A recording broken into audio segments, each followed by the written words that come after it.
Para continuar con este módulo, le pido al doctor Francisco Esquivel Ayanegui, presidente 2013 de la Asociación Mexicana de Gastroenterología y destacado gastroenterólogo y endoscopista de la ciudad de Morelia, que nos dé su tema, métodos de escrutinio, en quién y cómo. Muchas gracias, Ale. Gracias a los coordinadores del curso. Siempre es un gusto estar en esta bella ciudad de Oaxaca. Y me pidieron que hable sobre cuáles son los programas de escrutinio y en quién deben implementarse y cómo deben implementarse. En cáncer de colon probablemente sea una de las neoplasias en donde mejor se ha estudiado y se han detectado alteraciones genéticas en lo que es la secuencia de adenoma-carcinoma. La gran mayoría de los tumores del colon son adenocarcinomas y habitualmente se van a desarrollar a partir de una lesión precursora, ya sean adenomas o enfermedad inflamatoria intestinal.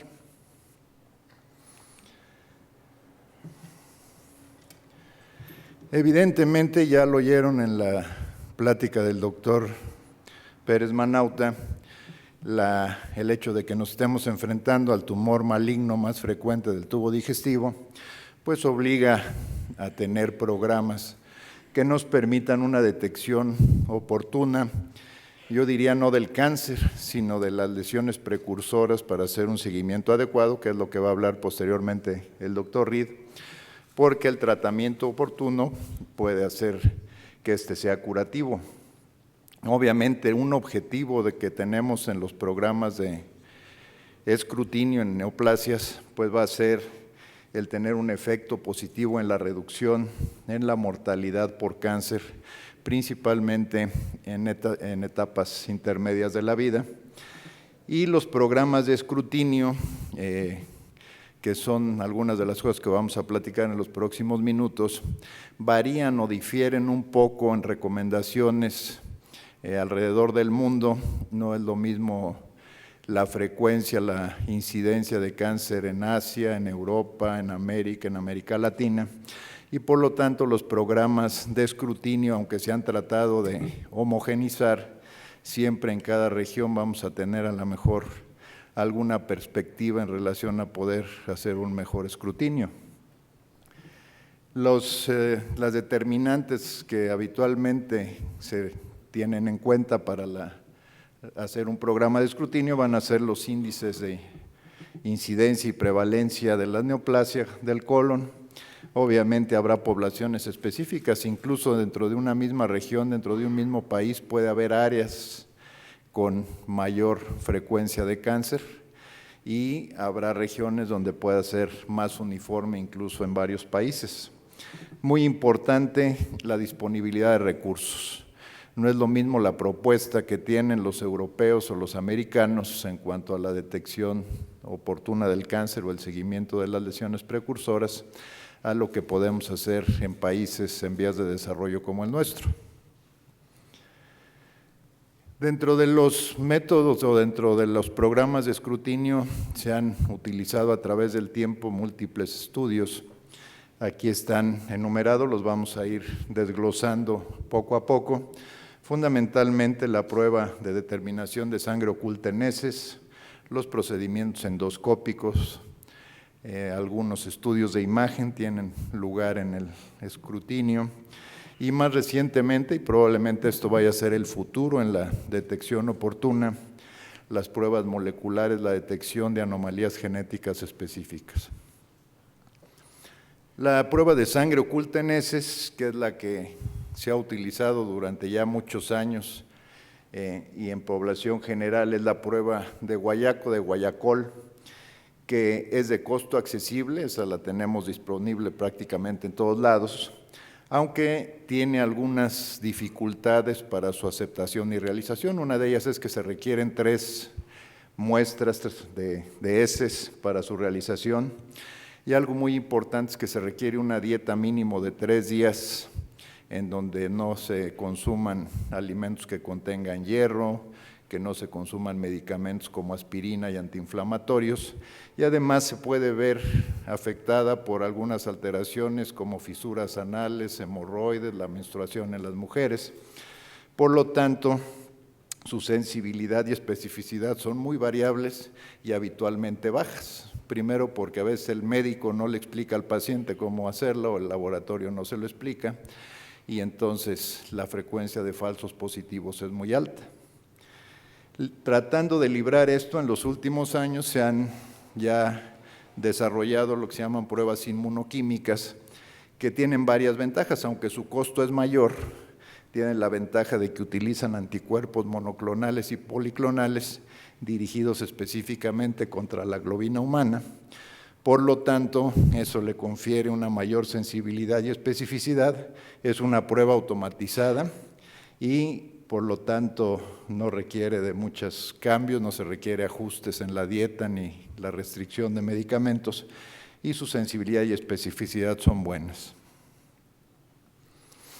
Dentro de los procedimientos endoscópicos, aquí podríamos decir que son realmente la piedra angular en lo que es la detección, en ocasiones tratamiento. Las lesiones como pólipos, adenomas se pueden quitar ya sea con polipectomía o resección endoscópica de la mucosa a través del mismo procedimiento, y ya hablará el doctor Reed de lo que se debe hacer en el seguimiento de las lesiones una vez que se extirpan. Se ha utilizado en muchos sitios la rectosigmoidoscopia flexible en los programas de detección de cáncer colorectal en pacientes asintomáticos cuando se quiere buscar alguna lesión. ¿Y por qué rectosigmoidoscopia? Bueno, porque, como decía el doctor Pérez Manauta, la creencia original era que más del 70% de las lesiones neoplásticas están en recto y sigmoides. Sin embargo, ya también se comentó la importancia que tiene en la actualidad el vigilar el colon derecho, principalmente en lo que son los adenomas fenestrados o cerrados, que son muchas veces precursores de cáncer y que habitualmente se encuentran en personas mayores de 60 años y en el colon derecho. La preparación obviamente es más sencilla. Estos pacientes con a lo mejor 2 enemas pueden quedar bien preparados de la porción distal del colon. Requiere menos tiempo de realización, menos preparación del endoscopista o del médico que la hace, y no requiere sedación. Se considera que a menos que se tenga que hacer alguna polipectomía, las complicaciones son excepcionales. La colonoscopía, que es la que ha tomado más fuerza desde el punto de vista diagnóstico en los últimos años, si bien es un procedimiento invasivo, es un procedimiento que bajo condiciones de limpieza colónica adecuada permite revisar de manera completa el colon, y eso obviamente pues ya le da una ventaja sobre la rectosigmoidoscopía. Requiere sedación y esto pues es un factor de riesgo extra.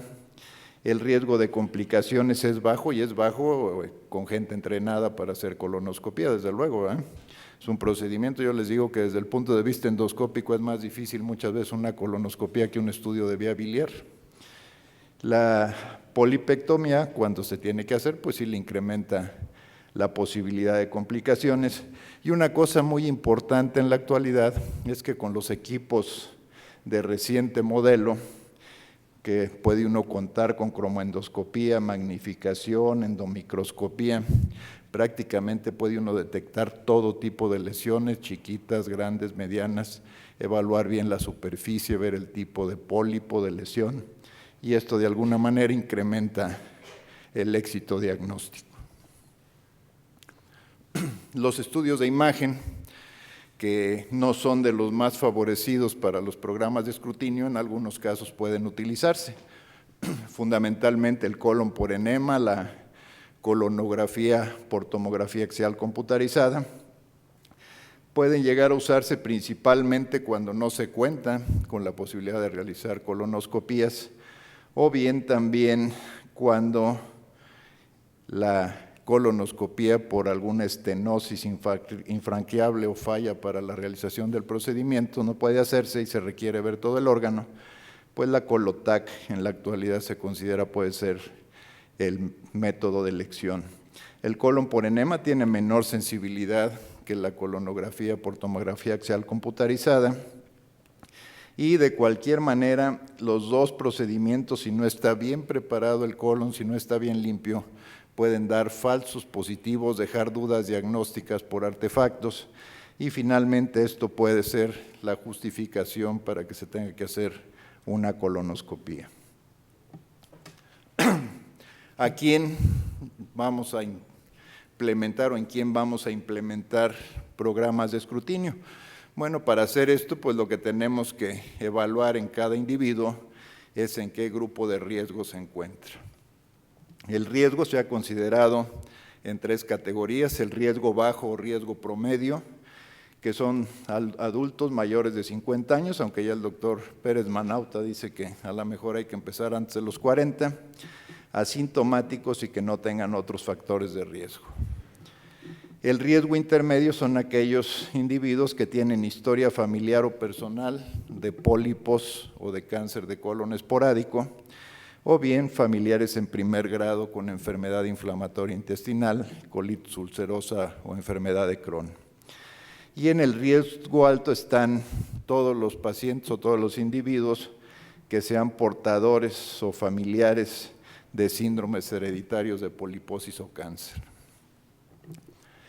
En el riesgo bajo, en el riesgo promedio, aquí es donde más discrepancias hay. Si ustedes revisan las guías de manejo, incluso las nuestras que lideró el doctor Nogueira hace algunos años, en donde se recomienda obviamente que la insistencia en crear un programa de escrutinio sea basado en la incidencia real local de cáncer de colon.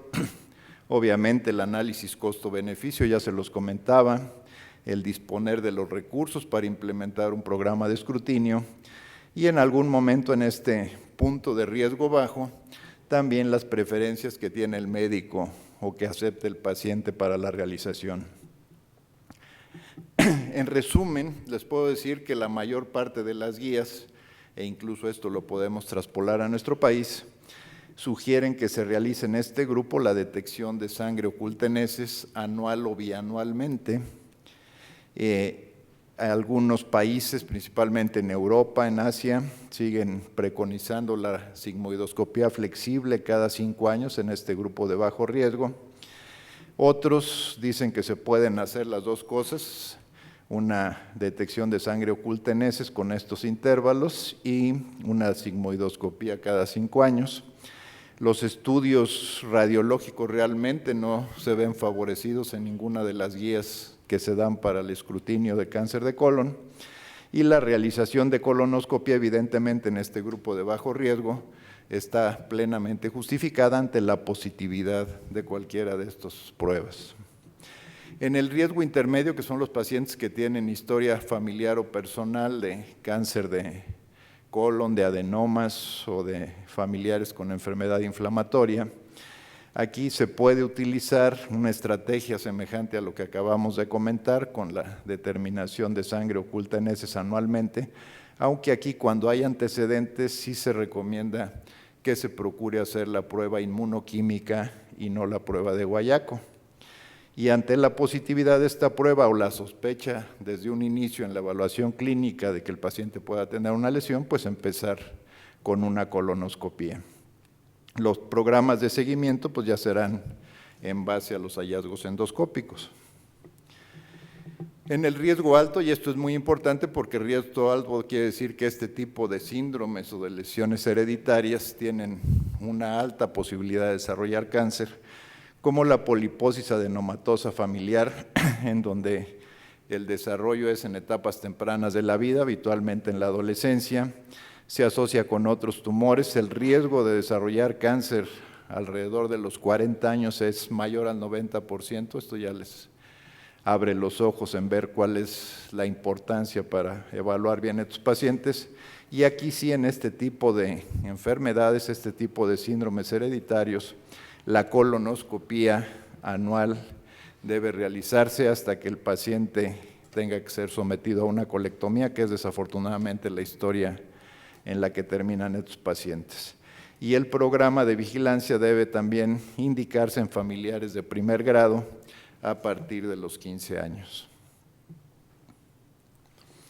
Otros síndromes como el cáncer de colon hereditario no polipósico también tiene un riesgo alto de desarrollar cáncer, también se asocia a tumores en otras partes fuera del colon. Y también aquí la vigilancia debe ser anual o bianual entre los 20 y los 40 años y anual a partir de los 40.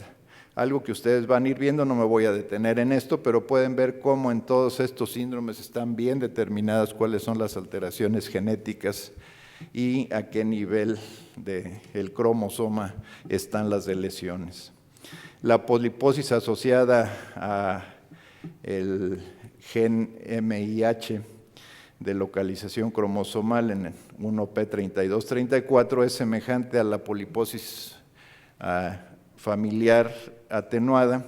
Aquí la diferencia con otras poliposis es que el número de pólipos habitualmente es menor a 100, sin embargo el riesgo de cáncer es alto, principalmente cuando el paciente no lleva un seguimiento y se supone que puede desarrollar el cáncer a cualquier edad, incluso en etapas muy avanzadas de la vida. Aquí lo que se recomienda es que se haga una colonoscopía anual o bianual dependiendo del número de adenomas que se detecten en el estudio control o inicial. Otros síndromes, en la poliposis asociada a la mutación del gen IMH, el síndrome de Peutz-Jeghers, que es autosómico dominante. Aquí los adenomas son amartomatosos, son múltiples a lo largo de todo el tubo digestivo y por lo tanto se puede asociar a otro tipo de neoplasias extracolónicas. La colonoscopía inicial en la adolescencia y posteriormente de acuerdo a los hallazgos iniciales.